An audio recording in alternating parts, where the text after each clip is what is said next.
자, 저는 세 가지 이유 때문에 그리스도의 관용에 대해서 여러분 설교해야 되겠다 마음을 먹고 준비해 왔습니다. 첫째는 이 관용이라는 것이 그리스도인의 가장 중요한 덕목 중에 하나인데요. 실제 우리 목회자들에게 설교되는 횟수는 빈도는 매우 낮습니다. 조금 덜 강조되고 있고요. 그리고 말씀을 준비하면서 이 관용이라는 것이 왜 이렇게 저평가받았는가 이유를 제가 알게 됐습니다. 두 번째로 이 관용이란 단어가 매우 오해의 소지가 많다는 것을 또 알게 되었습니다. 예를 들어 관용 그러면 상대방의 의견을 비진리일지라도 무조건 용납해주는, 수용해주는 평화주의, 그게 관용이 아닙니다. 이 관용이란 단어가 매우 오해가 많구나. 세 번째로 이 관용은 꼭 그리스도인이 아닐지라도 우리가 더불어 살아가는 인간 가치 중에 참 중요한 덕목이라는 것들을 알게 되었습니다.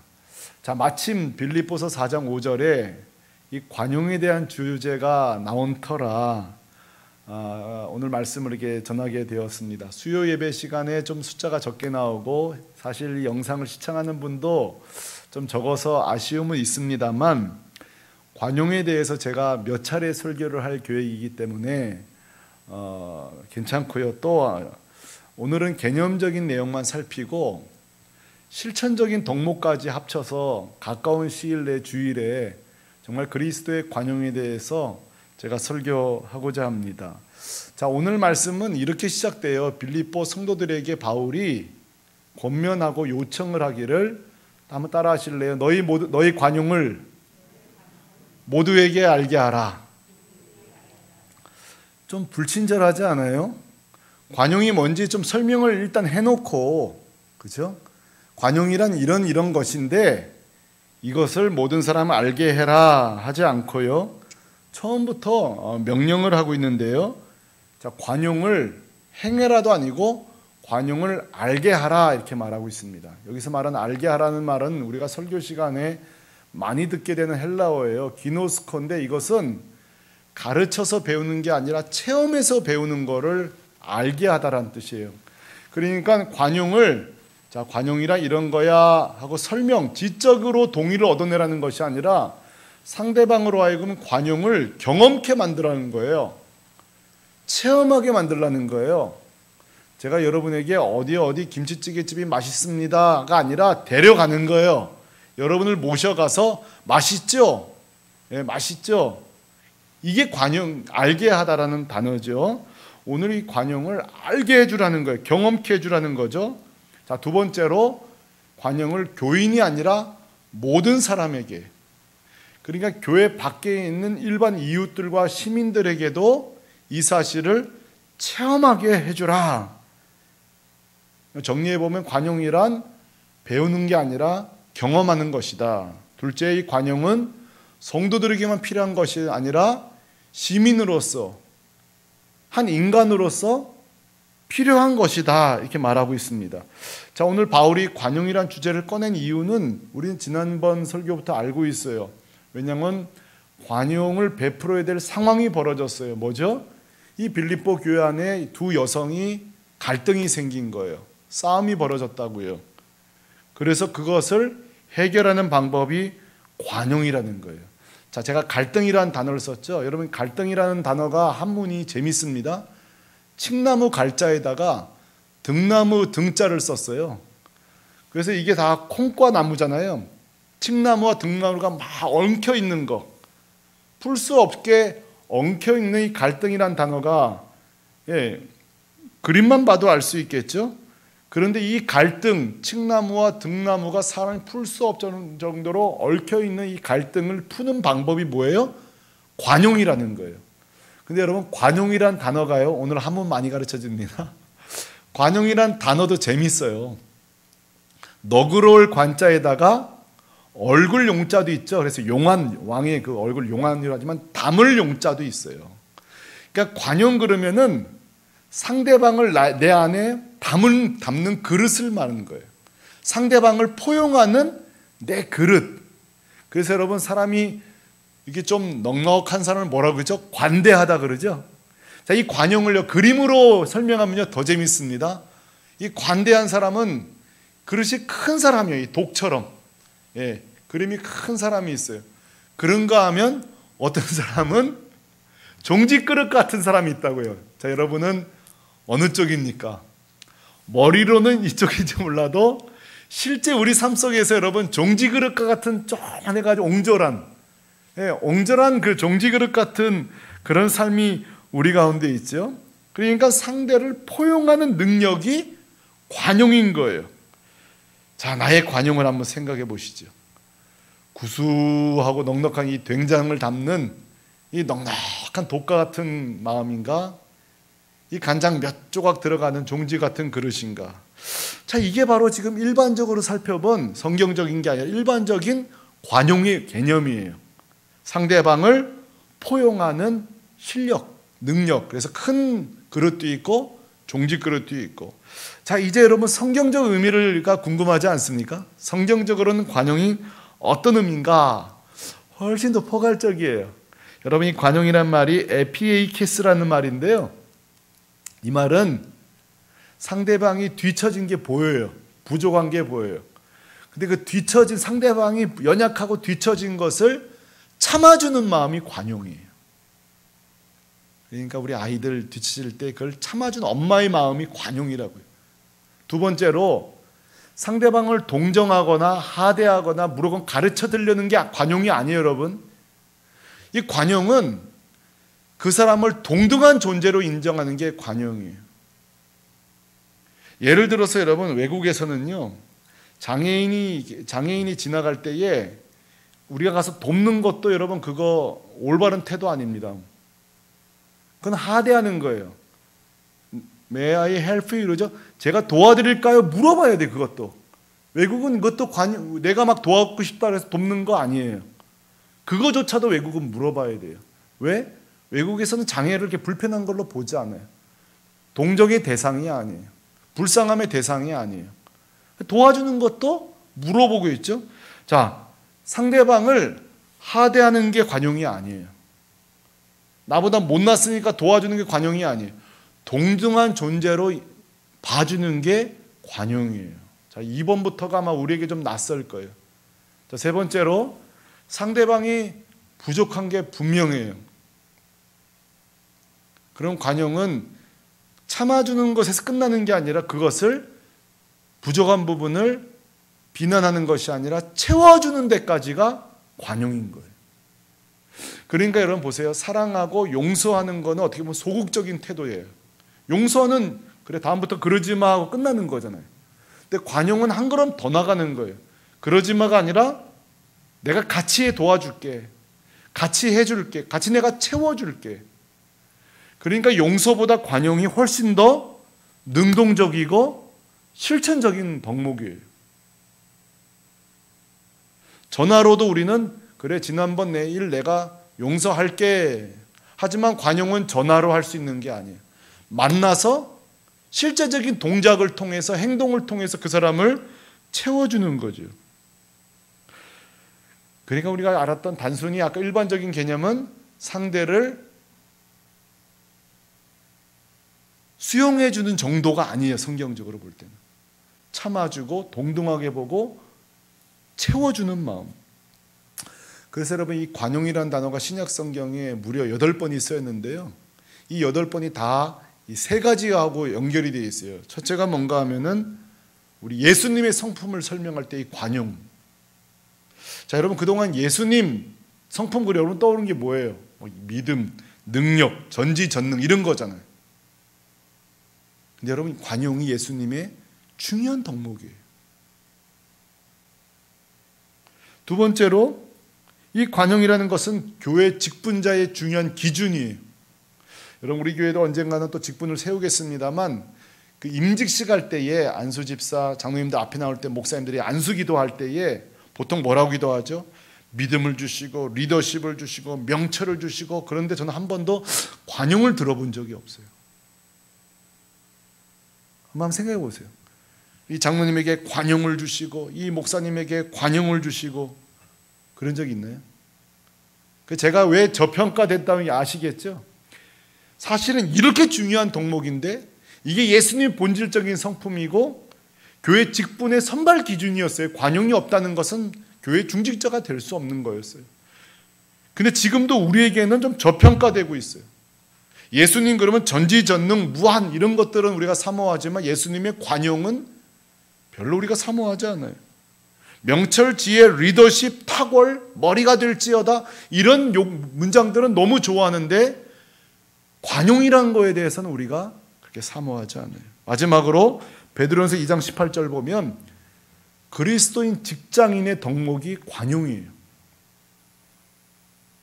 우리가 직장 생활할 때에 목사님 저 이번에 새로 취업했습니다. 기도해 주세요. 그럼 목사님들이 머리에 막 손을 올리고 대세게 기도해 주잖아요. 막 승진하게 하시고 막 리더십 발휘하게 하시고 여러분 관용하는 직장인이 되게 해주세요. 그런 기도 받은 적 있으신가요?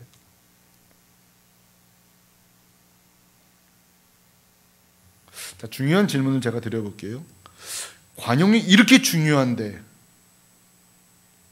이 관용이 정말 중요한 덕목인데 진짜 우리가 사모해 왔나요? 우리 손주들을 위해서 우리 자녀들을 위해서 주여 내 아들에게 관용을 주옵소서 혹시 자녀들을 위해서 기도해 보신 적 있으신가요? 정직하게 저는 없는 것 같아요.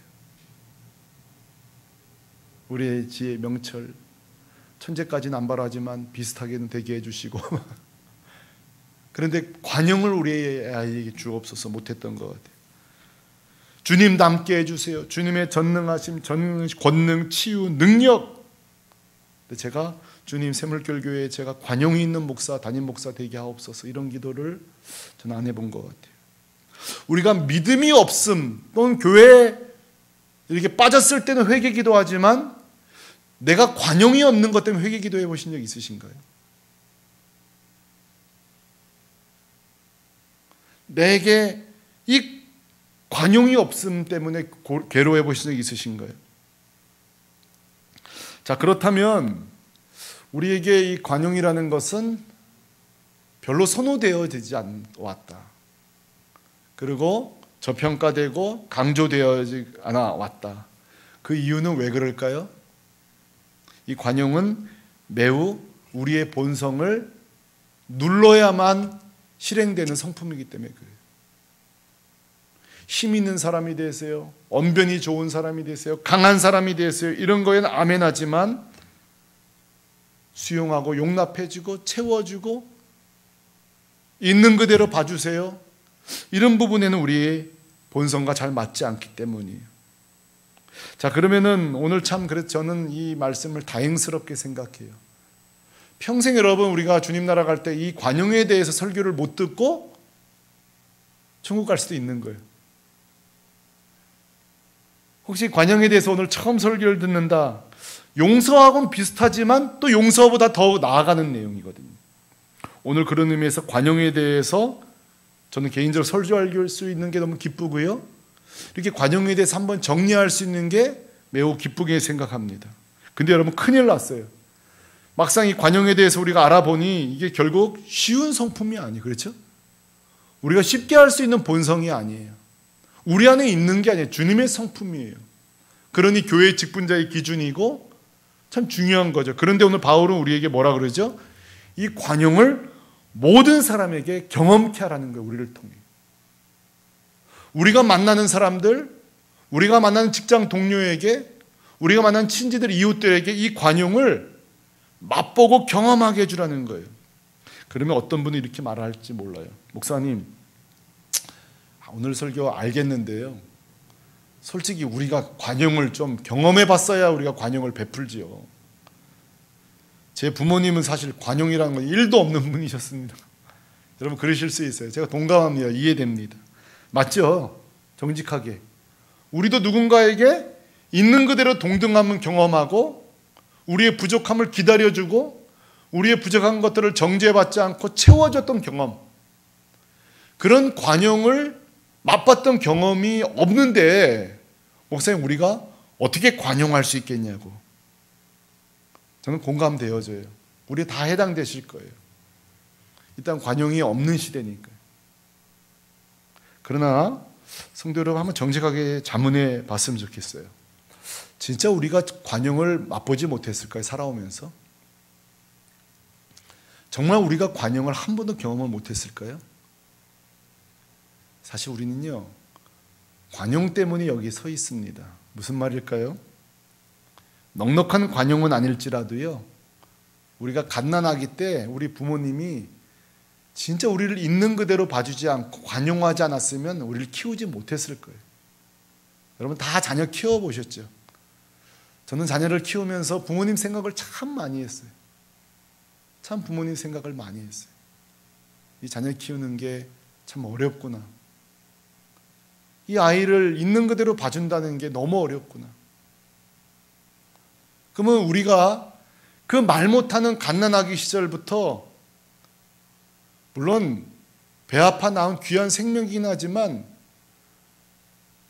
우리를 있는 그대로 관용해 주지 않았다면 여러분 아기는 키울 수 없어요. 둘째로요, 지금 여러분 하시는 일이 다 능숙해지셨을 거예요. 하시는 일을 하고 계실 거예요. 직업적으로. 자, 그 일을 제일 처음 배울 때로 한번 생각해 보세요. 저도 설교를 제일 처음 배울 때 생각해 봐요. 그때 누군가 저를 참아주고 가르쳐준 분이, 설교에 대해서.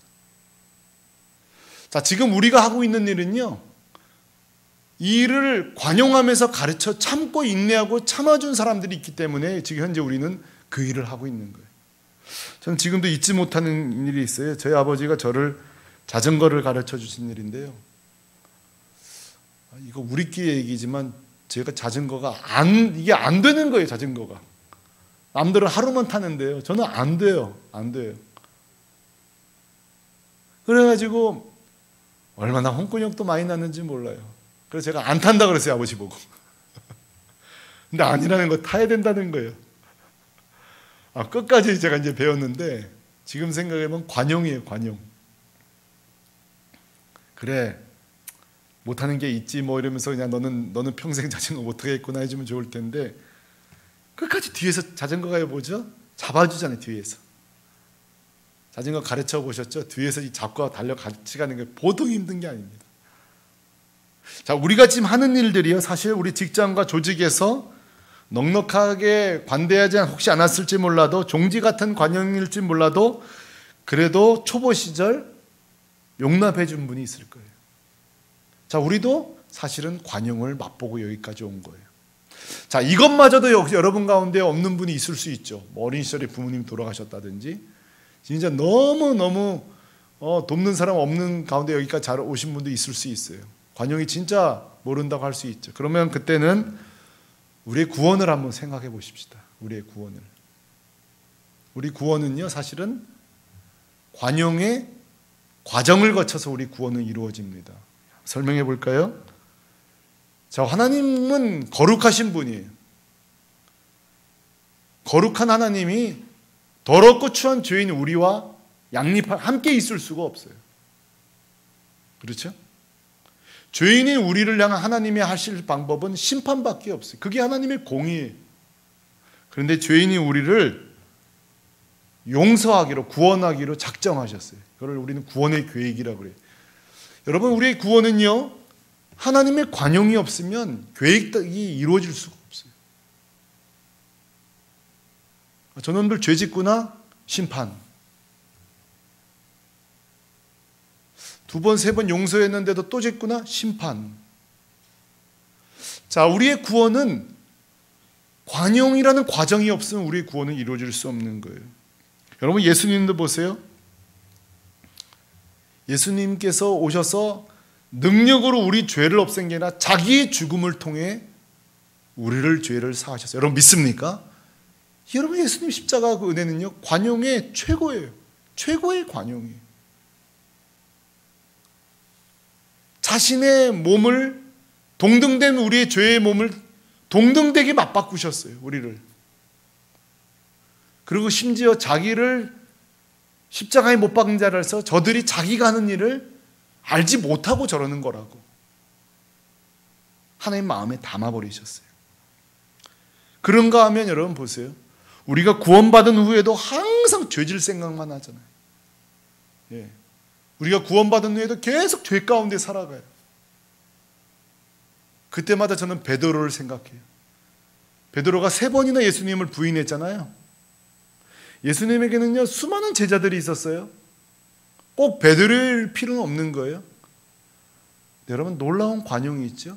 찾아오셔서 내가 나를 사랑하느냐, 실수해도 괜찮아, 너가 나를 사랑한다면 다시 할 수 있어, 다시 내 제자로 살 수 있어, 나는 너를 포기하지 않을 거야.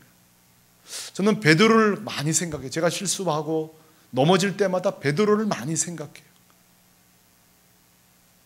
3번 부인하니까 또 3번이나 물으셨잖아요. 내가 나를 사랑하느냐, 내가 나를 사랑하느냐, 내가 나를 사랑하느냐. 그래 놓고 하시는 말씀이, 그래 한 달만 지켜보겠어, 이러지 않으셨어요. 내 양을 쳐라. 그러면 됐다. 내 양을 쳐라. 지켜보마 이러지도 않으셨어요. 잘하나 보겠어, 당분간 지켜보마, 이게 아니에요. 내 양을 쳐라. 내 양을 쳐라. 여러분, 최고의 관용이죠. 자, 그러니까 이미 우리는요 하나님의 사랑 안에서 우리는 관용을 맛본 자예요. 예수 그리스도의 그 십자가에서 관용을 맛본 자예요. 성경 말씀을 통해서 예수님이 제자들에게 관용을 베푸는 것을 간접적으로 말씀을 통해 경험하면서 우리도 상상해요. 우리 또한 이렇게 관용으로 용서하시겠구나. 이렇게 하나님은 무한한 그 용서와 사랑으로 우리를 받아주시는구나. 자, 그러므로 오늘 바울이 성도들에게 너희 관용을 모든 사람에게 알게 하라 할 때에는 우리 힘으로 이 관용은 할 수 없는 거예요. 조건이 있는, 그게 뭐죠? 우리가 계속 이 하나님의 이 관용을 묵상할 때, 계속 우리에게 이미 부어주신 그 구원의 용납을 계속 상기시키는 거예요. 그래서 여러분, 빌립보서의 주제가 기쁨인데요, 또 하나의 두 번째 작은 주제를 찾으라면 너희 마음에 이 마음을 품으라. 곧 누구의 마음이죠? 그리스도 예수의 마음이니. 이 예수의 마음을 품으라는 말이 빌립보서에 여러 차례 나와요. 이게 무슨 말이에요? 성경의 모든 덕목들이 우리 힘으로 되는 게 아니에요. 우리 안에 그 그리스도의 마음이 뭐예요? 우리를 위해 십자가 죽으신 그 넓고 깊고 헤아릴 수 없는 그 마음이죠. 바울이 갈라디아서 2장 20절에 좀 다른 표현을 썼죠. 이제는 내가 사는 것이 아니라 내 안에 그리스도가 사는 것이다. 자, 원래 내 안에 뭐가 살죠? 죄의 본성이 살고 있어요. 죄의 본성이. 근데 우리가 구원받는 순간에 이제 내 안에 죄는 죽고 그리스도가 사시는 거예요. 자, 그러므로 관용이라는 거는요, 우리 게 아니에요. 언제 이 관용이 작동하느냐? 우리가 그리스도의 마음을 가질 때, 계속 그 주님의 정말로 말로 표현할 수 없는 그 용납, 관용, 그 사랑을 경험할 때, 그 용서, 채워주심, 반복된 실수 가운데서 또 찾아오셔서 채우시고 함께 가자고 이끌어주시는 그 무한한 하나님의 관용을 경험할 때, 갈라디아서 이것을 그리스도가 내 안에 산다는 거죠. 자, 이제 여러분, 이 관용의 일반적인 개념, 성경적인 개념, 그리고 어떻게 우리가 관용으로 살 수 없는 죄인이지만 그럼에도 불구하고 관용으로 살 수 있는가 살펴봤는데요. 그래도 아직 관용에 대해서 여러분 갈 길이 멉니다. 몇 가지 오해를 또 풀어야 돼요. 아까 말한 대로, 그럼 관용이라는 것은 상대방이 비진리적으로 막 진리를 적대하는데도 무조건 관대한 게 관용이냐? 여러분, 그건 또 아닙니다. 무조건 평화주의자냐? 여러분, 그건 또 관용이 아닙니다. 이제 우리가 또 넘어서야 될 오해예요. 그냥 중립지역에 서서 아이고 이 말도 옳소, 저 말도 옳소. 당신은 누구 편이요? 그 말도 옳소. 여러분, 그게 또 관용이 아니에요. 이제 우리가 이걸 또 풀어야 돼요. 진짜 성경적인 관용이 무엇일까? 매우 어그레시브한, 공격적인 관용이 있어요. 또 하나요, 이 관용을 모든 사람이 알게 하라고 그랬잖아요. 실제적으로 우리 삶 속에 관용을 어떻게 적용할 수 있는가를 우리는 한번 살펴야 돼요. 그리고 실제 성경 속에, 우리 실제 교회사 속에 좋은 관용의 모델들을 소개해야 되겠어요. 그러니까 벌써 몇 차례 말씀을 들으셔야 되겠죠. 관용에 대한 오해를 풀고 실천적인 구정의 덕목을 좀 찾고 실제 이걸 살아온 열매들을 좀 소개하고요. 자, 그러면 한번 오늘까지 내용만 한번 정리해 보면, 관용은 성도로서도 가져야 되겠지만 일반 시민으로서도 필요한 덕목이다. 그리고 이것은 우리 게 아니라 우리 주님의 덕목이다. 주님의 성품이다. 하나님의 성품이다. 어떻게 가져야 될까요? 주님의 마음이 우리 안에 있을 때 되는 거죠. 자, 오늘 개념적인 얘기만 하겠지만 또 그냥 돌아가면 너무 이렇게 무슨 강의 들으러 온 것도 아니고 드라이해지니까요. 실천적인 거 하나만 할게요. 어떻게 하면 우리가 성도로서 우리 안에 있는 관용을 이렇게 개발할 수 있을까 할 때에, 제가 이번 주 읽은 책에 보면 윌리엄 글래드스턴이라는 분을 한번 소개할게요. 이분은 우리가 윈스턴 처칠 영국 수상은 잘 알지만 이분도 그 당시 영국 유명한 정치가며 그리스도인이에요. 우리 처칠만 알지 윌리엄 글래드스턴은 모르는데요. 이분의 추모 행사, 이번 오래전에 돌아가셨으니까요. 이분을 추모하는 행사에서 그 아내가 한 내용이 기사화된 게 있었어요. 자, 윌리엄 글래드스턴은요, 관용의 사람으로 유명합니다. 굉장히 관용의 사람으로. 근데 몇 주인지 모르겠지만 추모 행사 때 이 아내가 폭탄 선언을 했어요. 자기 남편을 향한 폭탄 선언. 그건 뭐냐면 이거였어요. 사실 내 남편 윌리엄은 매우 충동적인 사람이었다고 얘기했어요. 사람들이 깜짝 놀랐죠. 관용의 상징인데. 그리고 내 남편은 매우 성급한 사람이고 매우 자제력이 부족한 사람이라고 이렇게 얘기했어요. 그러면서 거기 추모 행사에 온 사람이 이렇게 말했어요. 그런데 여러분, 이런 사람, 내 남편이 어떻게 주님의 성품인 관용의 사람이 되었을까요? 이렇게 질문했어요. 굉장히 중요한 질문이잖아요. 그리고 이렇게 말했어요. 내 남편은 살아오는 동안에 평생 자신의 성급함과 충동적이고 자제력 없음 때문에 괴로워했다는 거예요. 평생 괴로워했다는 거예요. 그리고 주님 앞에 주님의 그 관용을 달라고 기도하기 시작. 평생을 기도했다는 거예요. 그리고 마지막, 이게 제일 중요해요. 오늘 우리가 읽은 말씀, 빌립보서 4장 5절 말씀. 관용을 모든 사람으로 알게 하라. 이 말씀을 평생 좌우명으로 삼았다는 거예요. 자, 여러분, 우리가 너희는 땅끝까지 이르러 내 증인이 되라. 이걸 우리가 좌우명으로 삼잖아요, 보통. 또 여러분 여러 가지 좌우명이 있을 거 아니에요. 평생 기도하라든지. 다 여러분들 뭔가 이렇게 목표들이 있으실 거예요. 근데 여러분, 이 윌리엄 글래드스턴은 이 빌립보 4장 5절을 평생 붙들고 살았다는 거예요. 이게 그리스도의 덕목이고 그리스도의 마음인데 늘 충동적이고 성급하고 자제력 없는 자신을 바라보면서 이 4장 5절을 주님의 요청으로 받아들이고 날마다 묵상했다는 거예요. 그리고 세월이 지나 모두가 과거에 이랬던 사람이야 모를 정도로 하나님의 관용의 사람, 널찍한 그릇과 같은 사람이 됐다는 거죠. 오늘 이거 하나 우리가 붙잡고 가면 좋겠어요. 이 관용이 오늘 말씀을 통해 매우 멀리 있는 내용 같지만, 그러나 우리가 이 모습들을 끊임없이 내가 여기서 거리가 멀구나 문제의식을 가지고 사모하고 성경의 모든 주님의 요청과 동등하게 이 말씀을 우리에게 요청하시는 주님의 음성으로 붙잡고 평생 살아가는 저와 여러분 되시기를 주님의 이름으로 축복합니다. 같이 기도하겠습니다. 오늘 글쎄요, 좀 어려운 말씀이 있는지는 모르겠지만 이 시간 같이 한번 기도할 때에 성도를 사랑하라, 용서하라 이런 말씀 많이 들으셨을 거예요. 그러나 관용은 몇 걸음 더 앞으로 나가는 거예요. 그 사람을 수용해주고 부족함을 뒤처짐을 알고도 한 걸음 더 나가 그걸 채워주는 거예요. 저는 개인적으로 이걸 제 목회 철학으로 삼고 있는 사람입니다. 부족함들, 저도 그런 사람이었고요. 저를 채워주신 선배 목사님들이 있었어요. 우리가 여러분 관용을 삶의 목표로 삼으면요 굉장히 큰 유익이 있습니다. 사람을 얻습니다. 주변에 사람이 성장하는 것을 보게 됩니다. 왜냐하면 관용을 경험한 자는 성장하게 되어 있거든요. 자, 이 시간에 주님 내 안에 관용이 없는데 윌리엄 글래드스턴처럼 내가 관용을 오늘 삶부터 사모하겠습니다.